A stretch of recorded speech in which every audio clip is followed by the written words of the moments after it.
চলে গেছিলাম বুকে দম নিয়ে ভাইভা দিতে, এসেই ট্রেন পেয়ে গেছিলাম। কামারকুণ্ডু স্টেশনেও বেশি ভিড় ছিল না, আর ট্রেনেও ছিল না, লোকজন শুয়ে বসে যাচ্ছিল। তারপর নালিকুল দেন মালিয়া। তারপর আমি একটু নড়ে চড়ে বসলাম, কারণ তারপরের স্টেশনই হরিপাল। বুকে দম নিয়ে কলেজে ঢুকলাম।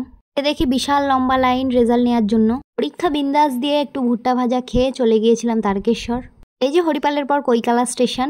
যতদূর তাকাবে শুধু মাঠ আর মাঠ, এরকম নেচার ভাইবস উপভোগ করতে করতে চলে এলাম বাহিরখণ্ড, দেন লোকনাথ, তারপরেই চলে এসেছিলাম আমরা তারকেশ্বর। আসলে আমিও একদিন আসবো বাবার মাথায় জল ঢালতে, তাই দেখতে এসেছিলাম কেমন ভিড় হচ্ছে। যেহেতু আমি হরিপাল এসেছিলাম তাই ভাবলাম একবার দেখে যাই।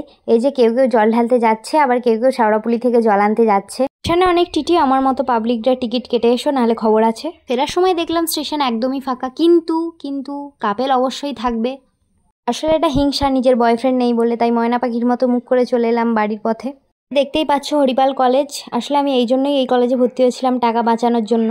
আসলে সব কলেজেরই স্টেশন থেকে যেতে 10 কোটি টাকা লাগে, কিন্তু হরিপাল কলেজের এটাই সুখ। চলে এসেছিলাম আমার স্টেশন ঝিঙ্গুর, দেন বাড়ি এসে আবার পড়াতে যেতে হয়েছিল। এসে দেখি মা ঝটপট বানিয়েছিল। আসলে স্টুডেন্টদের আবদারেই এটা বানানো হয়েছিল, তাই সবাই মিলে খেলাম।